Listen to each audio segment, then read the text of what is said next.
ဒေါသကိုအပြတ်ရှင်းကျင်လို့ရှိရင်မေတ္တာဘာဝနာပွားပါတဲ့ဒီလိုပြောမေတ္တာဆိုတာအဒေါသမုန်းတီးခြင်းအလိုမကျမှုကင်းခြင်းလို့ဆိုတဲ့အကျိုးစီးပွားကိုလိုလားတဲ့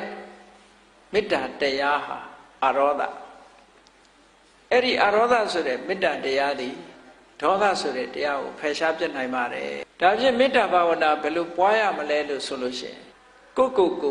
အရင်အာယုံစိုက်ကြည့်လိုက်လူတိုင်းဟာကိုရှေးဥစွာအာယုံထားလေးရှိကြဒါကြောင့်မလို့မေတ္တာပို့တဲ့ထဲမှာ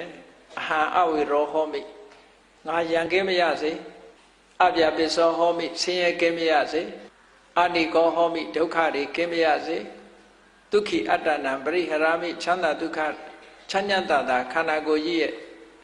ဝန်တွေကိုရွတ်ဆောင်မရစေလို့ကိုရှေးဥစွာအာယုံပြုတ်ပြီးတော့ကြည့်လိုက်ပြီးတဲ့အခါငါရန်ကင်းခြင်းနဲ့ကြောင်းကြကင်းခြင်းနဲ့ဆင်းရဲကင်းခြင်းနဲ့ချမ်းသာဖြစ်ခြင်းနဲ့ဆိုတာလိုပဲငါပတ်ဝန်းကျင်မှာရှိတဲ့ပုဂ္ဂိုလ်တွေအားလုံးဟာလည်းပဲဒီလိုပဲဆန္ဒရှိကြမှာပဲလို့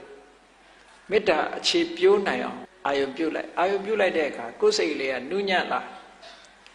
ညံ့လာတဲ့အတွက်ကြောင့်အများကျိုးလိုလားတဲ့စိတ်ကလေးပေါ်လာတဲ့အခါမှာအလုံးသတ္တဝါတွေကအစဉ်ပြေကြပါစေချမ်းသာကြပါစေကျမ်းမာကြပါစေဆိုတဲ့ကိုနှစ်သက်တဲ့အသုံးကလေးနဲ့ကိုနှစ်သက်တဲ့အတွေးကလေးနဲ့အများသတ္တဝါတွေချမ်းသာပါစေဆိုတဲ့ဒီစိတ်ဓာတ်ကလေးထပ်တလဲလဲဖြစ်အောင်လုပ်တာကိုမေတ္တာပွားတယ်လို့ခေါ်တယ်အဓိကကတော့မေတ္တာဘာဝနာပွားတယ်ဆိုတာမေတ္တာမနောကံကိုပွားခိုင်းစိတ်ထဲမှာသတ္တဝါတွေချမ်းသာကြပါစေဆိုတဲ့စိတ်ကိုအမြဲတမ်းစင်စစ်မပြတ်မိမိတဏ္ဍာမှာဖြစ်အောင်လုပ်ခြင်းဖြစ်ရှင်တဲ့နှလုံးထဲမှာရှိတဲ့